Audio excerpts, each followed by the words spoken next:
किसी पंडित के पास गई और उन्होंने कह दिया कि बेटा मंदिर जाना स्टार्ट कर दो या सूर्य को जल देना स्टार्ट कर दो, यकीन मानिए ये व्यक्ति जितना सूर्य को जल देगा ये उतना अपनी हेल्थ को डैमेज करेगा। जैसे डॉक्टर के लिए सबसे टफ सर्जरी क्या होती है अगर कहा जाए तो ज्योतिष के लिए सबसे टफ सर्जरी जुड़वा बच्चों की कुंडली देखना ही होती है। बिना पूछे किसी से नीलम पहन के देखिए, आपको 24 घंटे के अंदर डिप्राइव्ड ऑफ स्लीपलीनेस, एंजाइटी, ये सारी ट्रबल्स होना शुरू हो जाएंगी। वो अपने आप में एक ऐसा नाग है। क्या एस्ट्रोलॉजी से भविष्य देखा जा सकता है?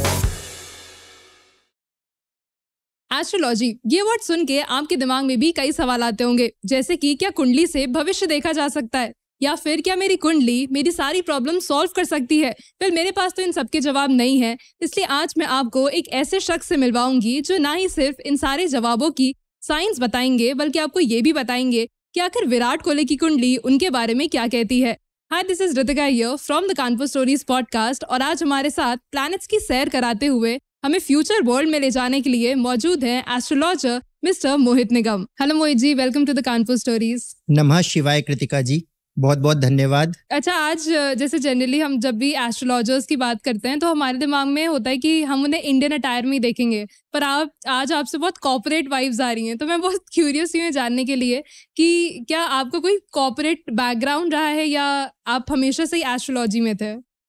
कृतिका जी, एक्चुअली आपका अनुमान सही है। मेरा बैकग्राउंड जो है कॉर्पोरेट रहा है। मैंने कानपुर में ही मेरी पैदाइश है, born and brought up in Kanpur. यहाँ से मेरी पंडित दीनदयाल विद्यालय से स्कूलिंग हुई। उसके बाद मैंने यहीं से बीएससी किया और एमबीए करने में हैदराबाद चला गया था। उसके बाद हैदराबाद में एमबीए करके मैंने 6 साल कॉर्पोरेट में जॉब की है। डिलॉयट नामक एक कंपनी है, यूएस बेस्ड कंपनी है, तो वहाँ मैंने 6 वर्ष काम किया और फिर मैं वापस कानपुर आ गया। अभी मैं खुद अपने आप से क्वेश्चन करता हूँ कि मैं क्यों आया, और उसका जवाब मैं अपनी जन्म कुंडली से देख लेता हूँ कि मैं क्यों आया। मेरे परिवार में मेरे नाना जी एस्ट्रोलॉजर थे, मेरे बड़े मामा एस्ट्रोलॉजर थे, उन्होंने इस पे ज्योतिष विज्ञान पे कई पुस्तकें भी लिखी हैं।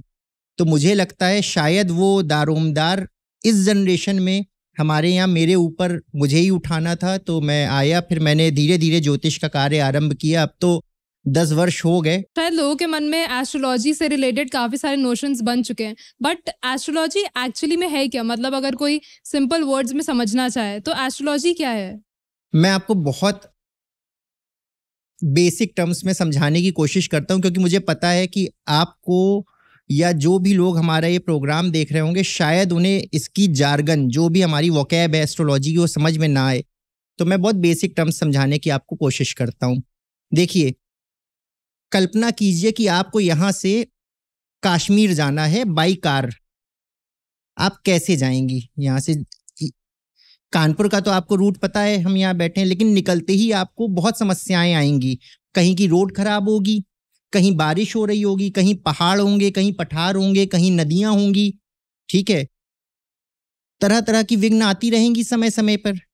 वहां तक पहुंचने का बेस्ट तरीका क्या है कि आप अपने मोबाइल पे या किसी भी डिवाइस पे नेविगेशन लगा लें जो आपको एग्जैक्ट कश्मीर तक पहुंचा सके। क्या बेस्ट रूट है, आप गूगल से पता कर सकती हैं। हमारे जीवन में भी ऐसा ही होता है। जब किसी भी व्यक्ति का जन्म होता है तो उस वक्त उस अक्षांश देशांश में पूर्व दिशा में जिस राशि का उदय हो रहा होता है वो उसकी लग्न होती है और उसी के अकॉर्डिंगली उसकी किस्मत होती है। अब इस व्यक्ति के जन्म से लेकर मृत्यु तक का लेखा जोखा सब उस पे आ गया। इस व्यक्ति के जीवन में ये निर्धारित हो चुका है कि ये व्यक्ति व्यवसाय करेगा या जॉब करेगा, ये व्यक्ति लव मैरिज करेगा या अरेंज मैरिज करेगा, इसकी शिक्षा किस स्तर की होगी, क्या इसके अंदर परिवार को साथ लेके चलने की कैपेबिलिटी है या ये न्यूक्लियर फैमिली में रहेगा। लगभग सारी बातें उसमें लिखी होती है। कौन कौन सी बीमारियां आ सकती हैं इसके जीवन में, पुत्र होंगे, पुत्रियां होंगी, क्या होगा। तो ये दिशा और दशा आपको उसी वक्त एक ज्योतिष बता देता है। अब जहां जहां, जैसे आप कश्मीर जा रही हैं, जहां जहां बारिश हो रही है तो आपको छाते की आवश्यकता पड़ सकती है अगर आप रोड साइड पे खड़ी हैं, ठीक है। या फिर जहां सर्दी ज्यादा है वहां आप कोशिश करेंगे कि आप वूलन क्लोथ्स पहने। बस यही कार्य ज्योतिषी करता है कि बेटा आपके जीवन में 24 वर्ष से लेकर 28 वर्ष के बीच एक मारक दशा आने वाली है जिसमें हो सकता है आपको तरह तरह की बीमारियों का सामना करना पड़े। तो उस दौरान यदि आप ये उपाय करते हैं या आप ये कॉशंस लेते हैं तो आपकी ये दशा बहुत अच्छी निकलेगी। और अब तो ऐसा समय आ चुका है, ज्योतिष ने इतनी उन्नति कर ली है। एक मेरे पास केस आया था कि वो बंदा बैंक पीओ था और बहुत समय से उसने यूपीएससी की प्रिपरेशन की थी, उसका आईएएस में आईपीएस में हो नहीं पा रहा था। मैंने कहा बेटा तुम्हारी कुंडली में दिख रहा है कि लाल बत्ती आने की संभावनाएं हैं। तो कहता है क्या करना चाहिए। थोड़े समय बाद वो मेरे पास आया उसकी मैरिज के लिए। तो जिस लड़की की वो कुंडली लाया था उसके में बहुत बड़ा बड़ा ये योग था। 3rd हाउस सूर्य और 6th हाउस शनि। ये बहुत अल्टीमेट योग होता है किसी भी स्त्री की कुंडली में। यदि किसी स्त्री की कुंडली में 3rd हाउस सूर्य और 6ठे हाउस में शनि होता है तो ये महिला किसी बड़े अधिकारी की, आईएएस आईपीएस की, किसी विधायक की, किसी मंत्री की, मतलब लाल बत्ती नीली बत्ती वाले गाड़ी वाले किसी रौबदार व्यक्ति की धर्मपत्नी बनेगी। ऐसी एक कुंडली आ गई। ये अपने लिए मैच ढूंढ रहा था। मैंने कहा बेटा आप इससे शादी कर लो, देखना आपका जो भी आप अपने जीवन में लक्ष्य हासिल करने के लिए अभी तक घूम रहे थे आपका पूरा हो जाएगा। और थोड़े ही समय बाद उसको इस कार्य में सफलता मिल गई। आप यहाँ कहोगी कि बंदा मेहनत करता रहा, शादी के बाद भी उसने पढ़ाई कंटिन्यू करी और यूपीएससी को नहीं छोड़ा। और मैं कहूँगा कि वो जो जिस कन्या से इसका विवाह हुआ था उसके भाग्य में ये चीज इतनी प्रबल थी कि उसका ये तय था कि वो जिससे मैरिज करेगी उसके जीवन में लाल बत्ती आनी ही आनी है। तो दृष्टिकोण अलग अलग हैं, कॉन्सेप्ट वही है जो कि पूरी तरह साइंस बेस्ड है। हाँ, तो शायद ये सच है कि कहीं ना कहीं astrology is related to science. But अभी आपने जैसे मेंशन किया कि 3rd हाउस और 6th हाउस के बारे में बताया, तो कुंडली को अगर हम सिंपल भाषा में समझना चाहें तो उसके क्या क्या पार्ट्स होते हैं? देखिए कोई भी जन्म कुंडली होती है उसमें 12 घर होते हैं। 1st हाउस से लेकर 12th हाउस तक सब एंटी क्लॉकवाइज होते हैं। साथ ही साथ 9 ग्रह होते हैं जिसमें से 7 ग्रह जिनको हम दिन के हिसाब से भी देख सकते हैं, जैसे रविवार का सूर्य, सोमवार को चंद्रमा, मंगलवार को मंगल, बुधवार को बुध, इसी तरह शनिवार को शनि। ये 7 ग्रह हो गए। उसके अलावा राहु केतु 2 छाया ग्रह होते हैं। इनकी एक कहानी है कि स्वरभानु नाम का एक राक्षस था, ठीक है, वो उसको ना देवताओं ने अपनी श्रेणी में लिया ना दानवों ने अपनी श्रेणी में लिया। जब अमृत बट रहा था तो वो देवताओं के बीच छल करके बैठ गया और अमृत पान करने लगा। तो उसका जो है सूर्य और चंद्रमा ने देख लिया कि ये तो असुर होके हम लोगों के बीच आया है, उसका सर काट दिया। जब उसने अमृत पान कर लिया अब वो मर तो सकता नहीं था, तो वो छाया ग्रह के रूप में हो गया। तो फिजिकली ये प्लैनेट्स प्रेजेंट नहीं है हमारे सोलर सिस्टम में, बट कुंडली में ये होते हैं and they are just like accelerators. ये जिसके साथ बैठते हैं उसके प्रभुत्व को या तो बढ़ा देते हैं या घटा देते हैं। तो इस तरह से हमारे प्लैनेटरी पोजीशन होती है। 9 ग्रह हैं तो हर एक के साथ 3-3 नक्षत्र जुड़े हुए हैं, यानी कि 27 नक्षत्र होते हैं। और ये सब ग्रह 9 के 9 ग्रह एक कुंडली में उपस्थित होकर एक दूसरे को देख रहे होते हैं, जिन्हें हम दृष्टि संबंध कहते हैं। सारे प्लैनेट्स एक दूसरे ये कुंडली में मूवमेंट कर रहे होते हैं, जिन्हें हम गोचर कहते हैं। तो कोई भी एस्ट्रोलॉजर अगर इन 9 ग्रहों को आपस में बात करते हुए एक साथ पढ़ना सीख ले, 9 के 9 ग्रह कुंडली में उपस्थित हैं, वो सब एक दूसरे से बात कर रहे हैं, अगर आपने वो बातचीत सुन ली तो आप ये समझ जाएंगे कि ये कुंडली क्या बोल रही है और उसके अकॉर्डिंगली आप ट्रीटमेंट करेंगे। अगर आप सिर्फ एक ग्रह की पोजीशन को देख के प्रिडिक्शन करने, कई ज्योतिष ऐसा करते हैं कि एक ग्रह को देख के प्रिडिक्शन कर दी या 2 ग्रहों को देख के प्रिडिक्शन कर दी, तो इनकी प्रिडिक्शन पार्शियली सही होती है। पर पूर्ण रूप से बहुत विश्वसनीयता के साथ अगर आपको अपना प्रिडिक्शन सही करना है एज अ ज्योतिष, तो आप इन 9 ग्रहों को, 27 नक्षत्रों को, 12 भावों को पढ़ना सीखें। तो अभी जैसे आपने कहा कि कई सारे ज्योतिष होते हैं जो सिर्फ एक ग्रह को देख करके प्रिडिक्ट करते हैं, तो अक्सर हमने नोटिस किया है कि जैसे आपने बताया कि कुंडली में इतनी सारे भाग्य होते हैं, इतनी सारी चीजें होती हैं, पर किसी को अगर कुंडली दिखाने जाओ तो कुछ कुछ पंडित होते हैं जो 5 मिनट में देख करके बता देंगे अच्छा ये कर लेना। तो एक जो कन्वेंशनल पंडित होता है जिसको ऑलमोस्ट सब अप्रोच कर ही लेते हैं, और एक जो एस्ट्रोलॉजर होता है जो साइंटिफिक बेस्ड रिसर्च के अकॉर्डिंगली आपको उपाय बताता है, दोनों में क्या फर्क है? मैं आपको बताता हूँ। जो एक अच्छा एस्ट्रोलॉजर होगा ना, वो आज भी 2 घंटे रिसर्च करता होगा अपने काम पर। मुझे मेरे गुरु ने ये सिखाया है कि एस्ट्रोलॉजी इज 1 पार्ट। आप कम से कम दिन का 2 घंटा रिसर्च पे जरूर बिताएं। जो बहुत कन्वेंशनल ज्योतिष होते हैं, यदि आप उनके पास जाती हैं तो वो आपको मंदिर जाना स्टार्ट कर दो, फलानी पूजा स्टार्ट कर दो, इस तरह के बड़े कन्वेंशनल उपाय बताता है। ऐसा नहीं है। मैं आपको एग्जाम्पल देता हूं। जैसे किसी व्यक्ति की कुंडली में यदि 8th हाउस में शनि है और वो कुंडली भी, देखिए कोई भी कुंडली होती है वो 2 गैंग्स में बटी होती है। एक गैंग होता है जिसमें सूर्य, मंगल, चंद्र होते हैं, इनकी प्रधानता होती है, यानी कि देव ग्रहों की प्रधानता होना। दूसरा ग्रुप होता है जिसमें शनि, शुक्र, शुक्राचार्य दैत्यों के देवता थे, गुरु थे, उनकी प्रधानता होती है। तो पहले तो ये तासीर देखी जाती है कि ये कुंडली जो है वो किस ग्रुप को बिलोंग करती है, देवताओं वाले ग्रुप को बिलोंग करती है या दैत्यों वाले ग्रुप को बिलोंग करती है। अब यदि दैत्यों वाला ग्रुप है, 8th हाउस में शनि बैठा है, आप किसी पंडित के पास गई और उन्होंने कह दिया कि बेटा मंदिर जाना स्टार्ट कर दो या सूर्य को जल देना स्टार्ट कर दो, यकीन मानिए ये व्यक्ति जितना सूर्य को जल देगा ये उतना अपनी हेल्थ को डैमेज करेगा, कुटुंब का सुख ये उतना ज्यादा खराब करेगा, बल्कि इस पर तरह तरह की डिसीजेज आना स्टार्ट हो जाएंगी। इसकी तासीर अलग है। ये गवर्न हो रहा है असुरों के गैंग द्वारा। इसको जो भी मिलना है जीवन में, जो भी लग्जरी मिलनी है, जो भी कंफर्ट्स मिलने हैं, वो शुक्र से, बुध से और शनि से मिलने हैं। ठीक है, तो एज अ ज्योतिष मेरा काम क्या होता है? सबसे पहले ये देखना कि जो भी व्यक्ति मेरे पास आया है वो किन ग्रहों से, किस गैंग से गवर्न हो रहा है। मान लीजिए वो शनि, शुक्र और बुध से गवर्न हो रहा है, तो मैं अगर ये ग्रुप उसकी कुंडली में 40% या 30% वोल्टेज पे बैठा है तो मैं उसको 70% या 80% पे ले जाऊंगा। साथ ही साथ इसकी कुंडली में जो ग्रह मारक हैं, एग्जाम्पल के तौर पर यदि दानव गैंग हावी है तो दैत्य गैंग को मुझे कम करना पड़ेगा, नहीं तो दोनों आपस में लड़ जाएंगे। उसको 70 पे पहुंचाया तो जो दैत्यों का ग्रुप है, गुरु, मंगल और चंद्र, अगर वो 70 या 80 वोल्टेज पे बैठा है तो उसको 30 पे मैं लेके आऊंगा। किसी भी कुंडली में सारे ग्रह अच्छे नहीं होते हैं और सारे ग्रह खराब नहीं होते हैं। यदि मैंने आपको 9 के 9 ग्रहों के उपाय करके सारे ग्रह अच्छे कर दिए तो आप कलयुग में सरवाइव नहीं कर पाएंगी, आप विवेकानंद हो जाएंगी। तो अगर कोई एस्ट्रोलॉजी पढ़ना चाहे या फिर प्रैक्टिस करना चाहे तो वो किन किन चीज़ों से, किन सोर्सेज से पढ़ सकता है और कितने टाइम में ये पॉसिबल है कि वो लोगों की कुंडली पढ़ना शुरू कर सकता है? देखिए, काम सब वही कर रहे हैं। पराशर विधि एक है जिसमें आप कन्वेंशनल मेथड्स हैं जिसमें, ठीक है, लाल किताब है जो डूज एंड डोंट्स पे वर्कआउट करती है, न्यूमरोलॉजी है वो भी कहीं ना कहीं प्रिडिक्शंस की बात करती है, वास्तु आजकल बहुत प्रैक्टिस में आ गया है, वो अपनी बात कहता है। जो इस पूरी बात का सार है वो ये है कि व्यक्ति के जीवन के स्तर को उठाना। ठीक है, अब ये सब आपस में बहुत इंटरलिंक्ड है। मैं आपको बताऊं कैसे।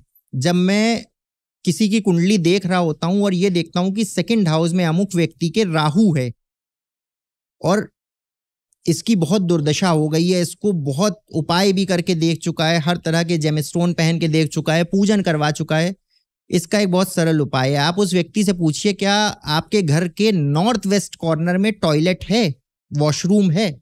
यदि वो कहता है हाँ और उसके 2nd हाउस में राहु है, जो 2nd हाउस होता है वो एग्जैक्टली कुंडली के नॉर्थ वेस्ट डायरेक्शन में प्लेस्ड होता है, जब तक ये व्यक्ति उस टॉयलेट का यूज करना बंद नहीं कर देगा तब तक उसको राहु कभी भी चैन से बैठने नहीं देगा। अब यही बात किसी लड़की की कुंडली में आप देखती हैं कि 2nd हाउस में राहु है, ये व्यक्ति भले ही करोड़पति अरबोपति खानदान में पैदा हुई हो, लेकिन अगर ये कन्या अपनी शादी के बाद या एक सेटलमेंट की एज के बाद, जिसको हम कहें कि स्कूली शिक्षा पूरी करने के बाद अपने जन्म स्थान को छोड़कर परदेश में या विदेश में सेटल नहीं हो जाती है, ये कभी अपने होम टाउन में सुखी नहीं रहेगी। तो हो गया ना, वास्तु भी उसमें आ गया, पराशर विधि भी आ गई, लाल किताब भी आ गई। सबसे बेस्ट तरीका ये है कि आप ये सोच लीजिए कि जैसे आप डॉक्टरी करने जाते हैं तो आपको ऑर्थो में जाना है, आपको कार्डियो में जाना है, हार्ट का डॉक्टर बनना है, आइज का ऑक्यूलिस्ट बनना है। आप अपनी फील्ड डिसाइड कर लीजिए एग्जैक्टली आपको ट्रीटमेंट क्या करना है, उस लाइन ऑफ एक्शन के हिसाब से आप इसको लीजिए। काम सब एक ही कर रहे हैं, जीवन, मनुष्य जीवन के उत्थान का, उसको कंफर्ट देने का तरीके अलग अलग हैं। अच्छा, एज अ पर्सन जिसको कुंडली में बहुत ज़्यादा विश्वास नहीं है या एस्ट्रोलॉजी में नहीं है, तो मेरा एक बड़ा क्यूरियस क्वेश्चन था कि अभी जैसे आपने कहा कि अगर किसी लड़की की कुंडली में 2nd हाउस में राहु है और वो बाहर जाके नहीं पढ़ती है या सेटल नहीं होती है तो वो काइंड ऑफ सक्सीड नहीं करेगी, तो ये कैसे पॉसिबल है? मतलब कुंडली तो मेरी शायद इस देश में भी वही रहेगी और बाहर जाके भी वही रहेगी, तो ये कैसे पॉसिबल है कि मैं अपने घर से बाहर निकलूंगी तो चीजें सही होने लगेंगी? बहुत अच्छा प्रश्न है। देखिए मैं बताता हूँ। मान लीजिए आपका जन्म कानपुर में सन 2000 में हुआ, ठीक है। 24 जनवरी 2000 को आपका जन्म होता है और उस समय सुबह के 9:30 बजे हुए थे। एग्जैक्टली मैं वो समय निकालूंगा और उसके अकॉर्डिंगली आपकी कुंडली बनाऊंगा। जो लॉन्गिट्यूड लैटिट्यूड उस पर्टिकुलर पॉइंट पे कानपुर शहर के थे, उसके अकॉर्डिंगली मैं आपके ग्रहों की पोजीशंस देखूंगा, ठीक है। अब मान लीजिए मैं उसमें ये पाता हूं कि इस कुंडली में मंगल डेलिबेटेड है। मंगल बहुत जल्दी खराब होने वाला प्लैनेट है। अगर वो फर्स्ट हाउस में है, मंगल 4th हाउस में है, 6th हाउस में है, 7th हाउस में है या 12th हाउस में है, तो मंगल खराब।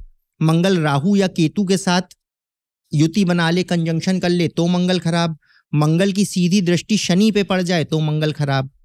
अब ऐसे व्यक्ति आप जाके फिजिकली मंगल को ठीक तो कर नहीं सकते हैं, ये तो हम में से किसी के लिए नहीं पॉसिबल है।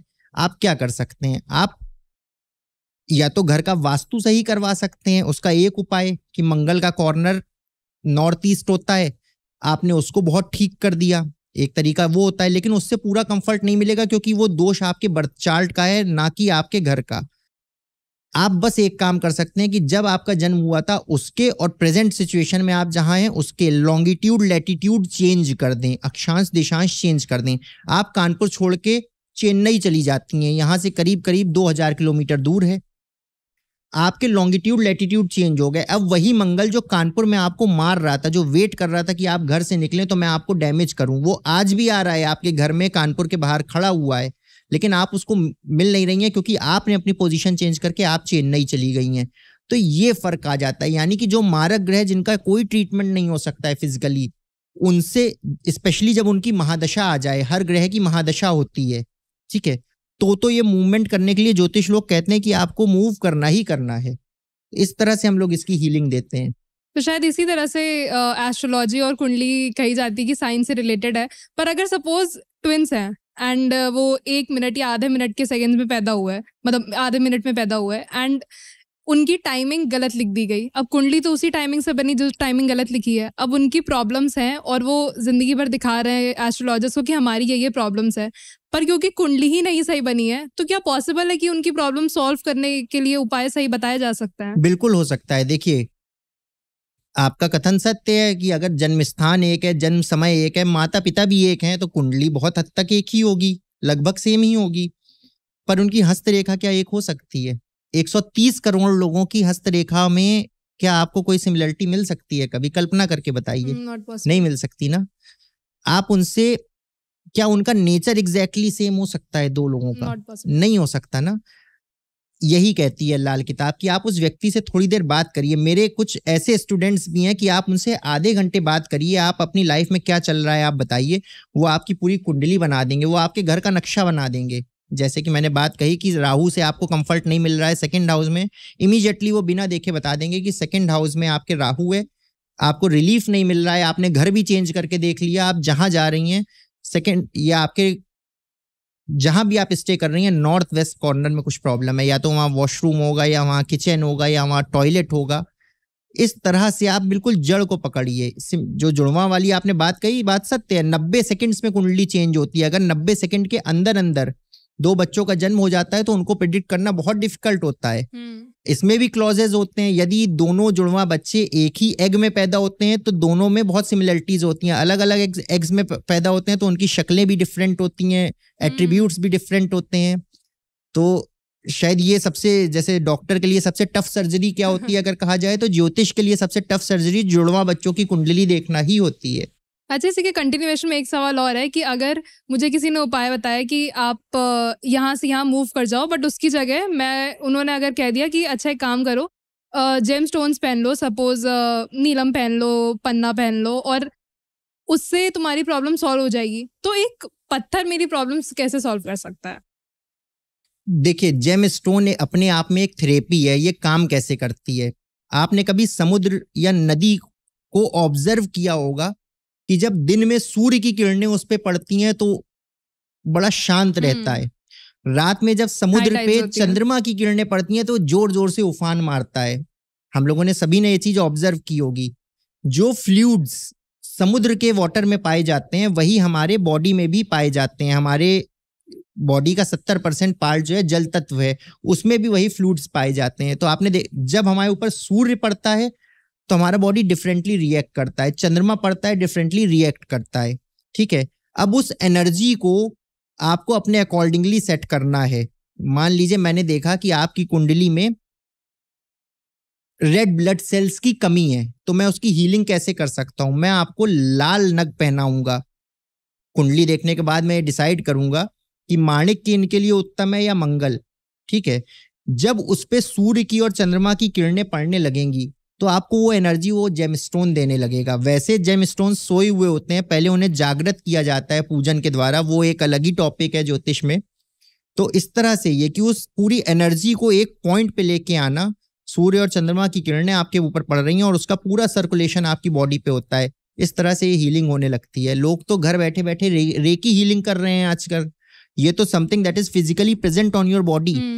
तो इसकी तो हीलिंग, और आपको अगर जरा भी इसमें डाउट हो तो बिना पूछे किसी से नीलम पहन के देखिए, आपको 24 घंटे के अंदर डिप्राइव्ड ऑफ स्लीपलीनेस, एंजाइटी, ये सारी ट्रबल्स होना शुरू हो जाएंगी। वो अपने आप में एक ऐसा नग है। तो हर एक की अगर आप केमिकल हिस्ट्री देखिए इन सारे नगों की, वो बहुत डिफरेंट होती है।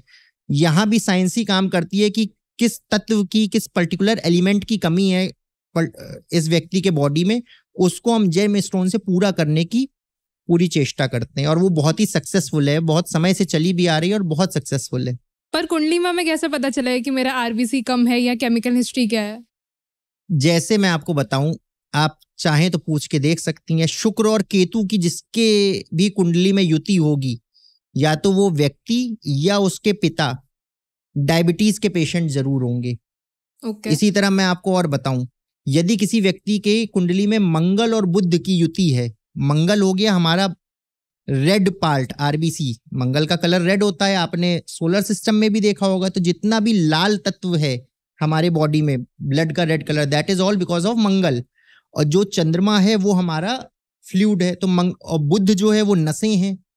तो जिसमें भी मंगल और बुध की युति हो गई और उसमें शनि की दृष्टि पड़ गई, अब ये बंदा बार बार बीमार पड़ेगा। क्यों? क्योंकि इसका पूरा नसें, ब्लड, उन सब पे ही सीधे शनि की दृष्टि पड़ गई। शनि की दृष्टि बहुत बुरी मानी जाती है, उसकी भी मैं आपको अभी आने वाले कन्वर्सेशन में पूरी कथा सुनाने की कोशिश करूंगा बहुत शॉर्ट में। अब इसकी हीलिंग आप कैसे करेंगे? बल्कि मंगल बुध पे शनि की अगर दृष्टि पड़ जाए तो वो तो कैंसरस और एड्स जैसे रोग दे देता है।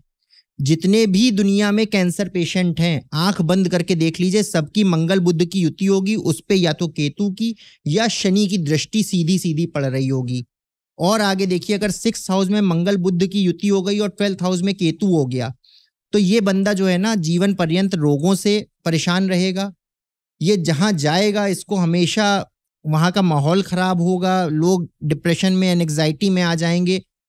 ये वो लोग हैं जो अकेले कभी नहीं डूबते हैं। आपने देखा होगा ना कि बसेस जा रही हैं खाई पे और गिर गई, ये वही होते हैं। मंगल बुध 6th हाउस में, केतु जो है 12वें घर में चला गया, सीधे सीधे दृष्टि संबंध हो गया। तो ये कभी अकेले नहीं, जाएंगे और लोगों को भी खुद भी जाएंगे और सबको साथ समेट लेंगे। वो प्लेन जा रहा है तो प्लेन में क्रैश हो गया, ऐसी युति वाला एक व्यक्ति उस प्लेन में बैठा होता है जो एक्चुअल में कारण बनता है उस प्लेन क्रैश का। नाव डूबने का कारण ये व्यक्ति होता है, मारे बेचारे आसपास वाले जाते हैं।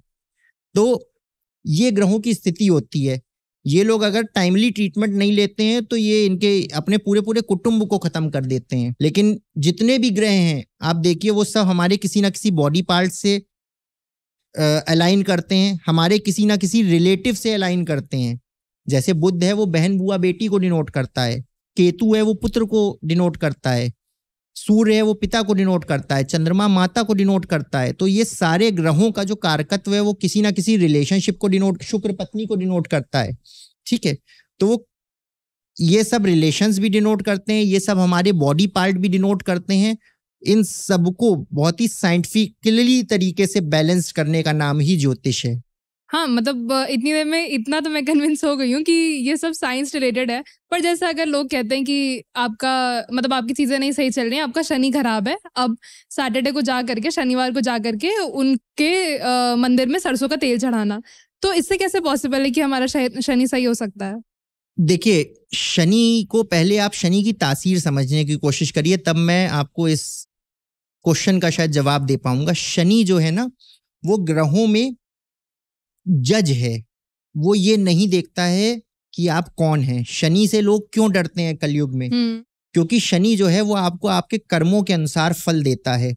आप किसी का लगातार बुरा कर रहे हैं और आप जाके मंदिर में शनिवार को तेल चढ़ा रहे हैं या पीपल के वृक्ष में जल चढ़ा रहे हैं या काले तिल का दान कर रहे हैं, इससे शनि कभी नहीं ठीक होगा। शनि सबसे जज के सामने आप जाइए, उसको फर्क नहीं पड़ता है कि आप अपर क्लास फैमिली से हैं, आप टॉप ऑन बिजनेसमैन हैं या आप बहुत ही मिडिल क्लास या लोअर क्लास घराने से आते हैं। वो तो बस ये देखेगा कि उस फाइल में क्या है। ठीक है, आपके अगेंस्ट ये केस प्रूव होता है या नहीं होता है। यही चीज शनि की भी है। शनि की एक कथा है कि शनि जो है वो सूर्य में और शनि देव की माता छाया में संबंध हुए, उससे शनि का जन्म हुआ। अब सूर्य राजा है, तो सूर्य ने कहा कि शनि तो इतने काले हैं और इतने दुर्बल हैं, इनको मैं अगर अपना पुत्र मान लूंगा तो पूरे संसार में मेरा बड़ा अपयश फैल जाएगा। तो जो शनि है वो अपने पिता ने उनको एक्सेप्ट नहीं किया, तो शनि जो है वो बड़े नाराज हो गए अपने पिता से, और इसीलिए सूर्य और शनि में बड़ी दुश्मनी मानी जाती है। शनि का बड़ा सॉफ्ट कॉर्नर अपनी माता छाया के प्रति है। ठीक है, अब क्या हुआ, शनि की शादी की गई तो जो ये हमेशा तपस्या में लग गए कि मुझे तो भाई अपनी पिता से बदला लेना है, और वो जप करने की स्थिति में चले गए, अपनी पत्नी की तरफ मुड़कर भी नहीं देखा। तो उनकी पत्नी ने इनको श्राप दे दिया कि तुम मेरी तरफ नहीं देख रहे हो तो तुम जिसकी तरफ देखोगे वही भस्म हो जाएगा। इसलिए शनि के आगे कभी भी दृष्टि शब्द का प्रयोग नहीं करना चाहिए। कभी मत कहिए शनि देव के सामने कि आपकी कृपा दृष्टि हम पर बनी रहे। ये वर्ल्ड शनि को समझ में ही नहीं आता है। शनि के आगे अगर आपको वाकई में शनि की कृपा चाहिए तो एक चीज हमेशा ध्यान रखिए कि जितने भी ग्रुप डी कर्मचारी हैं, सफाई कर्मी हो गए, जो भी ग्रुप डी में आते हैं, उन आपके घर में नौकर हो गए, सिक्योरिटी गार्ड्स हो गए, इनकी आपको बहुत सेवा करनी है। सेवा इन द सेंस इनको कभी हल्ट नहीं करना है, टाइमली इनको पेमेंट देना है, जो भी आपसे एक्स्ट्रा हो सके। इनके परिवार में कोई बच्चा पढ़ रहा है तो उसको बुक्स वगैरह दान कर दी, खाने पीने की सामग्री दे दी। जो भी कंस्ट्रक्शन लेबर है, किसी कंस्ट्रक्शन साइट पे आप देख, जो भी व्यक्ति पसीना बहा रहा है, आपने अगर उसको पूछ दिया तो शनि उससे प्रसन्न होते हैं। क्यों प्रसन्न होते हैं? शनि इन सबको, शनि लंगड़ा ग्रह कहा जाता है, इसीलिए आपने 7.5 और ढैया सुना होगा। ढैया मतलब 2.5 पैर से चलना। जो व्यक्ति लंगड़ा है वही तो चलेगा 2.5 या 7.5, 7.5। आप और हम नहीं चलेंगे क्योंकि हम लोगों के पूरे पूरे पैर पड़ते हैं जमीन पे। ठीक है, तो इससे बचने के लिए ये एक बहुत बड़ी रेमेडी का काम करता है कि जो भी शनि के संतति कहे जाते हैं, ये जो ग्रुप डी कर्मचारी हैं, लेबर हो गया, आप इनको खुश करिए। अगर मुझे किसी मिस्टर एक्स को खुश करना है और मैं इसको अप्रोच नहीं कर पा रहा हूं फिजिकली, तो आप शनि को जाके नहीं खुश कर सकते ना कि आप गए और प्लानिटरी ट्रीटमेंट कर दिया। आप इस व्यक्ति को खुश करना है तो इसकी संतान को खुश करिए। भले ही ये व्यक्ति कितना नाराज होगा, अगर मैंने इसके बच्चे को गिफ्ट दे दिया है तो ये उस बात को नोटिस करेगा कि नहीं नहीं नहीं, ये बच्चा जो भी करता हो, कितना भी बुरा हो, ये मेरे बच्चों को जरूर अच्छा ट्रीटमेंट देता है, मुझे पूछता है, मैं इसके प्रति सॉफ्ट कॉर्नर रखूंगा। तो जब भी शनि की 7.5 आए, शनि की ढैया आए, समझ जाइए कि जो भी आपने कर्म किए हैं उसका रिजल्ट आने वाला है, उसको कोई चेंज नहीं कर सकता। आप अपने प्रेजेंट कर्मों द्वारा, ग्रुप डी कर्मचारी या जो भी मैंने कहा निचले वर्ग की सेवा द्वारा उसको कर सकते हैं। एक और बात, कई लोग ये मिस्टेक करते हैं, मैंने मंदिरों में भी देखा है, जब भी शनि के सामने जाइए कभी उनसे नजर मत मिलाइए।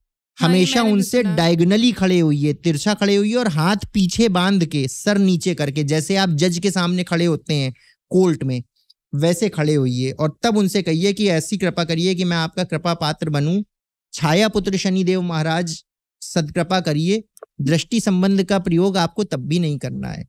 तो ये तरीके हैं शनि की कृपा। अपना टाइम टेबल सही करिए। शनि एक बहुत डिसिप्लिन्ड प्लैनेट है, डिसिप्लिन को बहुत पसंद करते हैं, मेहनत करना बहुत पसंद करते हैं। और हमेशा याद रखिएगा, ये जितने भी प्लैनेट आसुरी शक्तियों के अंतर्गत आते हैं, जिनके गुरु शुक्राचार्य हैं, प्लैनेट्स जैसे शुक्र हो गया, शनि हो गया, राहु हो गया, केतु हो गया, ये जितनी वेल्थ आपको दे सकते हैं ना, उतनी वेल्थ कभी भी आपको सदाचार वाले प्लैनेट्स जैसे गुरु, मंगल, चंद्र कभी नहीं दे सकते। क्यों? क्योंकि आपकी मित्रता मान लीजिए किसी बहुत बड़े पॉलिटिशियन के बेटे से हो गई, ठीक है, अब आपकी कोई लिमिट्स नहीं है, वो चाहे तो कितने अरबों खरबों का घोटाला कर सकता है, वो चाहे तो पॉलिटिकली इतना कनेक्टेड है कि पावर उसके घर में रोज वो सुबह उठ के 10 नौकर देख रहा है। आप सदाचार वाले ग्रहों की बात करेंगे तो उनकी कुछ लिमिटेशंस हैं, शनि की कोई लिमिटेशन नहीं है। तो जितने भी लोग बहुत आप देखती हैं, जैसे मोदी जी सन 2000 में सबसे पहले जब इलेक्शन लड़े और सीधे मुख्यमंत्री बने, 2014 में एमपी का इलेक्शन लड़े, सीधे प्रधानमंत्री बने। इनमें राहु का गोचर इतना बेहतर हो रहा था कि इनको बनाने वाला राहु था। तो राहु मतलब राक्षसी प्लैनेट्स का सबसे बड़ा एक तरह से कहा जाता है कारण है, और वही ऊंची गद्दी भी दिलवाता है। तो ये पूरी मैथ्स काम करती है ज्योतिष में। तो अभी जैसे आपने कहा कि शनि एक वक्त पर आकर के आपको अपने कर्मों का फल देंगे ही देंगे और वो आप चेंज नहीं कर सकते। पर अगर हम किसी को कुंडली दिखा रहे हैं तो हम उनसे यही कहेंगे कि आप हमें वो उपाय बताइए कि हमारी प्रॉब्लम सॉल्व हो जाए। तो क्या कुंडली दिखाने से प्रॉब्लम सॉल्व हो सकती है, या फिर क्या एस्ट्रोलॉजी से भविष्य देखा जा सकता है? एस्ट्रोलॉजी से बिल्कुल भविष्य देखा जा सकता है। मैं आपको बताऊं कैसे। एक हमारे पास हमारे क्लाइंट आए थे, उनके साथ क्या समस्या थी, उनका जो फर्स्ट चाइल्ड था वो मेंटली चैलेंज्ड था। ओके। उसके बाद फिर उनकी वाइफ ने कंसीव किया और वो एबॉर्शन हो गया। सारे डॉक्टर्स के, कानपुर में जितने डॉक्टर्स, कानपुर क्या दिल्ली तक के जितने डॉक्टर्स हैं लगभग वो सबके चक्कर लगा चुके थे। ठीक है। अब वो कह रहे थे कि पंडित जी मैंने लगभग होप छोड़ दी है कि मेरे दूसरी संतान होगी, बस मेरा ये क्वेश्चन है कि हमारे जाने के बाद मेरे इस बच्चे को कौन संभालेगा। ये तो मेंटली चैलेंज है, ये तो अपनी देखभाल नहीं कर सकता। पैसा रुपया एक तरफ बात हो गई, इसको देखेगा कौन, इससे तो कोई शादी भी नहीं करेगा। इसलिए मैं चाहता हूं कि कम से कम एक इसका भाई हो, जब तक ये हमारे जाने के बाद ये जब तक जीवित रहे तब तक इसको देखभाल की जा सके। मैंने बिना देखे कहा था कि आपकी मिसेस के 5th हाउस में केतु होगा। 5th हाउस होता है संतान का, केतु होता है कट। केतु वहां बैठ के क्या कर रहा है, जब भी वो कंसीव करती हैं उनको कट कर देता है। ठीक है। अब एक व्यक्ति वहां पे तलवार लेके खड़ा हुआ है आपके 5th हाउस में, जब जब चीज आएगी वो काट देगा। जब तक आप उसका ट्रीटमेंट नहीं करेंगे, जब तक आप उसको अपीज नहीं कर देंगे। मैंने उनको केतु के उपाय बताए कि इसकी शांति करवाओ, इसके ये उपाय हैं, आप इसको इस तरह से ट्रीट करो। आज से ठीक 43 दिन बाद आपका केतु ऐसा करने पर अपीज हो जाएगा। फिर आप ट्राई करना, देखना आपको ये प्रॉब्लम नहीं होगी। उन्होंने ऐसा किया, केतु महाराज की कृपा हुई। केतु के सर नहीं है। गणेश जी की अगर आपको स्टोरी पता है कि कैसे उनको गणेश जी के ऊपर हाथी का सर आया था, तो केतु सिर्फ गणेश जी की बात सुनता है देवताओं में। गणेश जी की एक विशेष पूजा करवाई उनको। तो इस तरह से उस पूरे केस को मैंने, जैसे डॉक्टर्स मेडिकल हिस्ट्री पढ़ते हैं, मैंने उसकी पूरी हिस्ट्री पढ़ के उसको एस्ट्रोलॉजिकली सॉल्व किया और महाकाल की कृपा हुई उन पे। आज उनके दूसरी संतान भी है, पुत्र संतान भी है। तो अब वो पूरी तरह, भाई बिटिया होती तो शायद शादी करके विदा हो जाती दूसरे घर। तो उनका ये भी था कि अगर पुत्र हो जाएगा तो मेरे इस संतान को थोड़ा सा भाई भविष्य में बहुत सहायता मिल जाएगी। तो महाकाल ने उनकी सुन ली। अच्छा, इसकी भी एक बहुत बड़ी हिस्ट्री है। आजकल आप अगर देखें कि लोगों को पुत्र संतान चाहिए और वो ज्योतिषियों के पास पहुंच जाते हैं। पुत्र संतान या कन्या संतान होती कैसे है?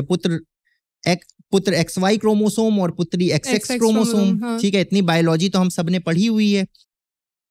लाल किताब सीधे सीधे कहती है कि आप ऐसा करिए कि यदि कोई व्यक्ति बाईं तरफ करवट लेके सोता है, आप देखेंगे बायोलॉजिकली भी ये बात सत्य है, तो उस व्यक्ति के Y क्रोमोसोम बहुत अच्छे लेवल पे डेवलप होता है। अब ये व्यक्ति यदि बच्चा पैदा करने के लिए फिजिकल होता है तो इसका Y क्रोमोसोम सीधे सीधे हिट करता है। लेकिन उसमें भी कई क्लॉजेज हैं, वो मैं सीधे सीधे नहीं बता सकता हूं और मैं बताता भी नहीं हूं जब तक इस तरह के कोई स्पेसिफिक केसेस ना आ जाएं। जैसे तो इनके केस में थोड़ा अनएथिकल कंसीडर किया थोड़ा सा अनएथिकल है। हमें सीधे सीधे मना है ज्योतिष में, किसी को उसकी डेट ऑफ डेथ नहीं बतानी है, किसी को भी उसका, यदि किसी की वाइफ प्रेग्नेंट है तो जेंडर डिटेक्शन नहीं करना है। ये सब हमारे एथिक्स हैं।